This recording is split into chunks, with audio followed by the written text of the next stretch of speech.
Hello मेरे प्यारे दोस्तों, जैसा कि हमने पिछले एपिसोड में देखा था कि शी हाओ मिस जून को लेकर के इंपीरियल सिटी की ओर निकल जाता है, जहां पे उसकी मुलाकात बॉर्डर डिजर्ट के आउटसाइड वर्ल्ड के कल्टीवेटर से हो जाती है, जो कि शी हाओ के ऊपर अटैक कर देता है। वहीं पे शी हाओ भी उसे करारा जवाब दे रहा होता है। इन दोनों की पावर सच में लाजवाब होती है। तभी शी हाओ अपने इमॉर्टल स्क्रिप्चर से उस आउटसाइड वर्ल्ड के इमॉर्टल की तो धज्जियां उड़ा देता है, मगर तभी शियाहो को पता चलता है कि ये तो सिर्फ एक क्लोन था। मगर तभी वो इमॉर्टल फिर से रीजनरेट होने लगता है। ये देख करके मिस जून तुरंत ही अपनी पावर को रिलीज करती हैं और वो जिस अल्टर से बाहर आया था उस अल्टर को ही वो डिस्ट्रॉय करके रख देती हैं। मगर तभी शियाहो देखता है जैसे ही वो यहाँ से डिस्ट्रॉय हुआ है उसके आसपास यहाँ पे कई और सारे भी अल्टर्स हैं, जहाँ पे आउटसाइड बॉर्डर डिजर्ट के कल्टीवेटर्स आ सकते हैं एंशियंट सिटी में। मेरे प्यारे दोस्तों, इस एपिसोड को स्टार्ट करने से पहले मैं अपने व्यूवर्स और जिन प्यारे भाइयों ने मेरी पिछली वीडियो पे कमेंट किया है, मैं उन सबको तहे दिल से धन्यवाद कहना चाहता हूं। साथ में मेरे नए व्यूवर्स, आप भी इसी तरीके से कमेंट कर सकते हैं।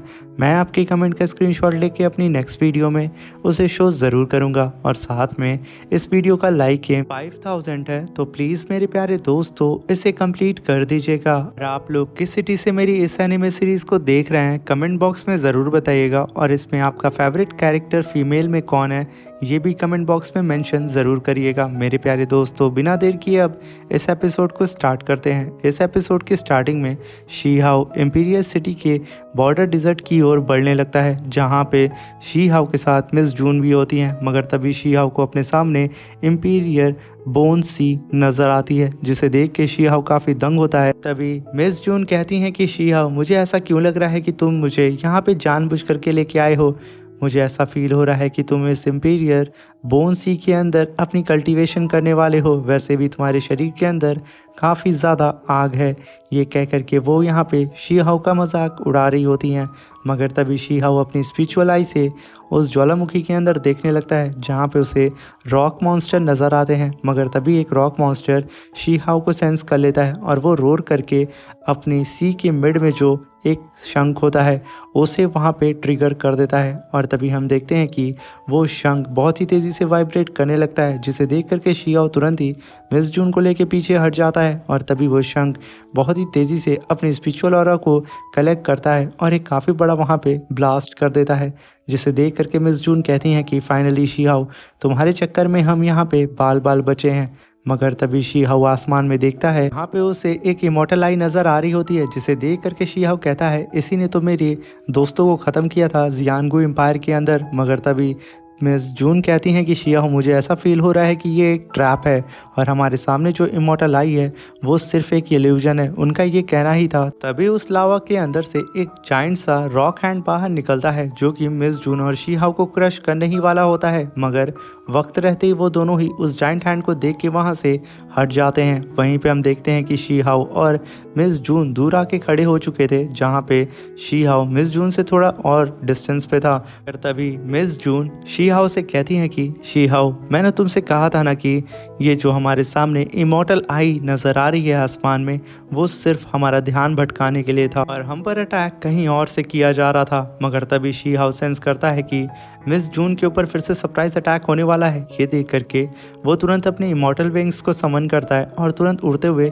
मिस जून का हाथ पकड़ लेता है और तुरंत ही उस जाइंट हैंड से बचाते हुए मिस जून को आगे की ओर लेकर के जाने लगता है, जहाँ से अंदर से कई सारे और जाइंट हैंड निकल करके मिस जून और शी हाओ को क्रश करने की कोशिश कर रहे होते हैं। मगर वो दोनों ही बचते बचाते आगे की ओर भाग रहे होते हैं। मगर तभी हम देखते हैं कि उस लावा के समुंदर में से 3 जाइंट रॉक मॉन्स्टर बाहर निकलते हैं और वो लोग शी हाओ और मिस जून को घेर लेते हैं और उनके ऊपर रोर करके साउंड अटैक कर देते हैं, जिसे देख के शी हाओ अपने विंग्स से मिस जून को और ख़ुद को प्रोटेक्ट करने लगता है। तभी मिस जून कहती हैं कि शी हाओ, तुम परेशान ना हो, इन लोगों को तो मैं हैंडल कर लूँगी।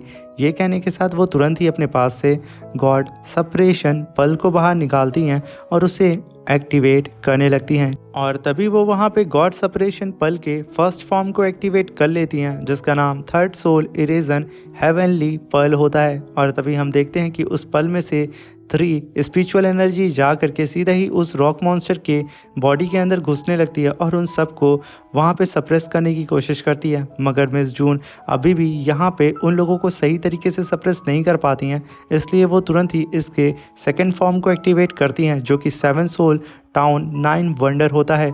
मगर तब भी वो तीनों ही रॉक मॉन्स्टर अपनी पावर से मिस जून के पल को हिट करने वाले होते हैं। ये देख करके मिस जून कहती हैं कि शी हाओ, मुझे यहाँ पे इन लोगों को सप्रेस करने में काफ़ी दिक्कत का सामना करना पड़ रहा है। मेरी स्पिरिचुअल एनर्जी बहुत ज़्यादा कम है और साथ में इन सारे ही मॉन्स्टर का रैलम बहुत ही ज़्यादा हाई है, इसलिए मेरा गॉड सप्रेसिंग पल इन लोगों को सप्रेस नहीं कर पा रहा है। तभी शी हाओ मिस जून से कहता है कि बस आप इसे कुछ देर हैंडल कर लें, बस मैं आपकी पावर को बूस्ट करने के लिए अपनी पावर को आपसे मर्ज करने वाला हूँ।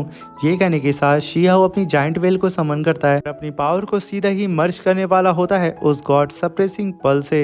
मगर तभी शी हाओ जैसे ही ये करता है अपनी पावर को आगे की ओर भेजता है, मगर तभी शी हाओ को वहाँ पे कुछ विजन्स आते हैं जहाँ पे शी हाओ के सामने एक फेनिक्स एग होता है क्योंकि शी हाओ को अपनी तरफ खींच रहा होता है। मगर तब तक शी हाओ ने अपनी स्पिरिचुअल एनर्जी को सीधा ही ट्रांसफर कर दिया था गॉड सप्रेसिंग पल के अंदर, जिसकी वजह से मिस जून की पावर यहाँ पे बूस्ट कर जाती है और वो तुरंत ही अपनी पावर को रिलीज करके कहती हैं कि बहुत मज़ा आ गया, यही तो मुझे चाहिए था। ये कहने के साथ वो जैसे ही अपनी पावर को वहाँ पे बढ़ाती हैं उसकी वजह से गॉड सप्रेसिंग पल की पावर बूस्ट हो जाती है और वो पावर सीधे ही जा कर के उन 3 रॉक मॉन्स्टर की तो धज्जियाँ उड़ा देती है और उनके चिथड़े उड़ने लगते हैं और वो सब के सब फिर से ही समाहित हो जाते हैं उस लावा सी के अंदर। और तभी शी हाओ और मिस जून आगे की ओर बढ़ने लगती हैं जहाँ पे शी हाओ एक जगह खड़े होकर के एक माउंटेन को देखते हुए कहता है कि मुझे ये ट्री माउंटेन काफ़ी ज़्यादा अट्रैक्ट कर रहा है और इसका स्पिरिचुअल ऑरा मुझे अपनी तरफ बुला रहा है, क्या हमें चल के देखना चाहिए। तभी मिस जून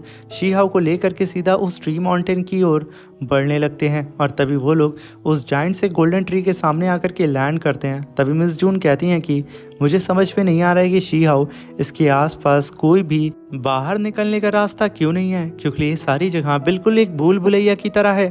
तभी शी हाओ भी मिस जून की बात से एग्री करता है। तभी मिस जून कहती हैं कि शी हाओ, कहीं तुम हमें फंसाने तो वाले नहीं हो ना, हर कदम फूक फूक के रखना। मगर तभी शी हाओ उस गोल्डन ट्री को देखता है जो कि चमक रहा होता है, जिसे देख करके वो तुरंत ही मिस जून को लेकर के पीछे हट जाता है। तभी मिस जून कहती हैं कि शी हाओ, तुम सच में काफ़ी समझदार हो और तुम्हारे विजन्स भी काफ़ी ज़्यादा शार्प हैं। मगर उनका ये कहना ही था तभी वो दोनों ही गधे एक फॉर्मेशन पे अपना पैर रख देते हैं, जिसकी वजह से वो लोग एक मैजिक एरे के अंदर फंस चुके थे। तभी शी हाओ एक अलग सी ही जगह पे मिस जून के साथ टेलीपोर्ट हो जाता है, जहाँ पे मिस जून कहती हैं कि शी हाओ, अभी कुछ देर पहले मैं तुम्हारी तारीफ कर रही थी ना, तो मैं उस सारी तारीफ को वापस लेती हूँ। तुम सच में बेवकूफ़ हो, आखिर तुमने हमें किस तरीके के हिडन मैजिक एरे के अंदर फंसा दिया है और हम यहाँ से बाहर कैसे निकलेंगे। तभी शी हाओ आसमान की ओर देखते हुए कहता है कि क्यों ना हम लोग यहाँ से उड़ करके निकल जाएं। तभी मिस जून कहती हैं कि इसमें ट्राई करने में कोई हर्ज नहीं है, हमें जल्द से जल्द इस फॉर्मेशन से बाहर निकलना होगा, कहीं ऐसा ना हो कि देर हो जाए। तभी वो दोनों ही उड़ते हुए सीधा आसमान की ओर जाने लगते हैं, जहाँ पे शी हाओ के सामने जो आसमान एकदम रंगीन था वो बदल जाता है, जिसे देख के शी हाओ कहता है कि हम लोग इस समय एक मैजिक डोमेन के अंदर कैद हैं। तभी शी हाओ अपनी स्पिरिचुअल एनर्जी को कलेक्ट करता है और सीधा ही आसमान में बने हुए उस फॉर्मेशन के ऊपर अटैक कर देता है। मगर तभी वो फॉर्मेशन शी हाओ की एनर्जी को एब्जॉर्ब करके एक काफ़ी पावरफुल अटैक सीधा शी हाओ और मिस जून के ऊपर वापस कर देता है। ये देख करके शी हाओ और मिस जून वो तुरंत ही नीचे भागने लगते हैं और तभी आसमान में एक काफ़ी खतरनाक ब्लास्ट होता है। तभी मिस जून कहती हैं कि बेवकूफ़, अब ऐसी गलती बिल्कुल भी मत करना, बिना सोचे समझे कहीं पे भी अटैक नहीं करते हैं। तभी शी हाओ कहता है कि मैं यहाँ पे सिर्फ इस मैजिक एरे को तोड़ने की कोशिश कर रहा था, मगर मुझे क्या पता था ये एरे इतना ज़्यादा पावरफुल होगा। तभी शी हाओ तुरंत ही गॉड स्टोन को टच करता है और कहता है कि क्यों ना मैं गॉड स्टोन को बाहर निकालूं और इसकी मदद से इस फॉर्मेशन को तोड़ दूं। मगर तभी शी हाओ कहता है कि पता नहीं कैसा ये फॉर्मेशन है, अगर यहाँ पे गॉड स्टोन फंस गया तो मैं इसे कैसे बचाऊंगा।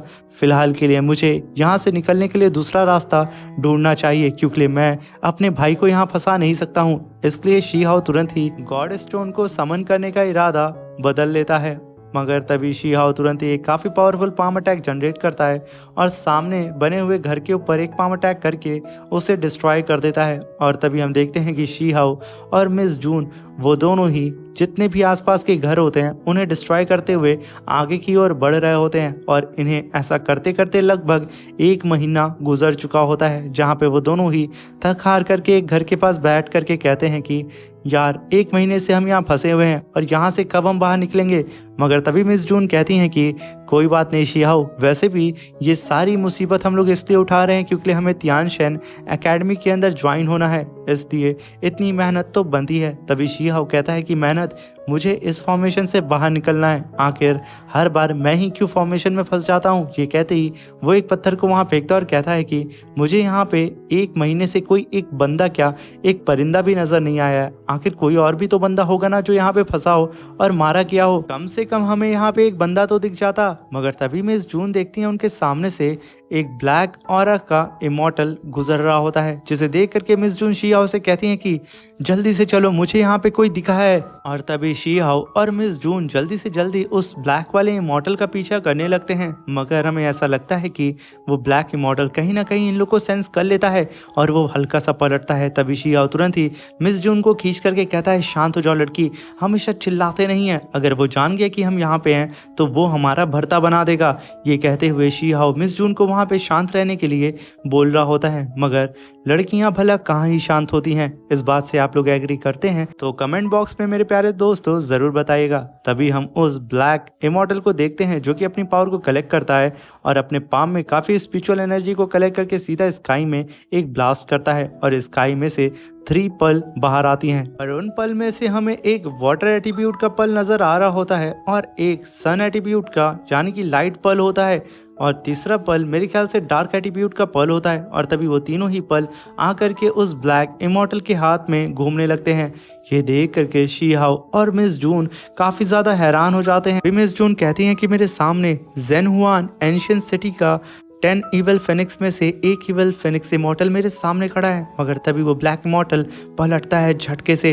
ये देख करके शी हाओ फिर से मिस जून को पकड़ के तुरंत वक्त रहते पीछे खींच लेता है, जहाँ पे मिस जून कहती हैं कि तुम परेशान ना हो, ये 10 इवल फेनिक्स में से एक इवल फेनिक्स है और ये लोग बेवजह किसी को भी मारते नहीं हैं। और तभी वो ब्लैक इमॉर्टल धीरे धीरे करके उन तीनों ही पल को लेकर के आगे की ओर बढ़ने लगता है। ये जान करके शी हाओ कहता है तो हमें शायद उसका पीछा करना चाहिए और देखना चाहिए कि आखिर वो यहाँ से कहाँ जाता है। क्या पता हमें यहाँ पे कोई टेलीपोर्टेशन एरे मिल जाए जिसका यूज़ करके हम यहाँ से बाहर निकल सकते हैं। हमारे यहाँ से बाहर निकलने का रास्ता वो बन सकता है। जिस बात से तो मिस जून भी एग्री हो जाती हैं और वो दोनों ही सीधा उस ब्लैक इमॉर्टल का पीछा करने लगते हैं। और वो ब्लैक इमॉर्टल उन तीनों ही पल को अपने पास रख के धीरे धीरे अपने घर की ओर बढ़ने लगता है और पीछे पीछे छुप छुपा करके शी हाओ और मिस जून भी उसके पीछे एक स्पाई की तरह लग जाते हैं। और तभी वो लोग उस इमॉर्टल के घर के बाहर आके खड़े हो जाते हैं और जैसे ही शी हाओ और मिस जून आगे बढ़ते हैं उस इमॉर्टल को आवाज़ देने के लिए, मगर तभी वो लोग फिर से एक फॉर्मेशन के ऊपर पैर रख देते हैं, जिसकी वजह से वो लोग वहाँ से टेलीपोर्ट हो जाते हैं। और तभी वो इमॉर्टल भी पीछे मुड़ के देखता है और वहाँ पे मुस्कुराने लगता है। इसी के साथ मेरे प्यारे दोस्तों ये एपिसोड ख़त्म हो जाता है। मेरे प्यारे दोस्तों वीडियो अच्छी लगी हो तो प्लीज़ चैनल को लाइक शेयर सब्सक्राइब करके हमें सपोर्ट ज़रूर करिएगा और कमेंट बॉक्स में प्लीज़ एक छोटा सा ही कमेंट करके जाइएगा और 5K लाइक को भी प्लीज़ कंप्लीट कर दीजिएगा। Thank you for watching, bye bye, love you all, अपना ख्याल रखिएगा।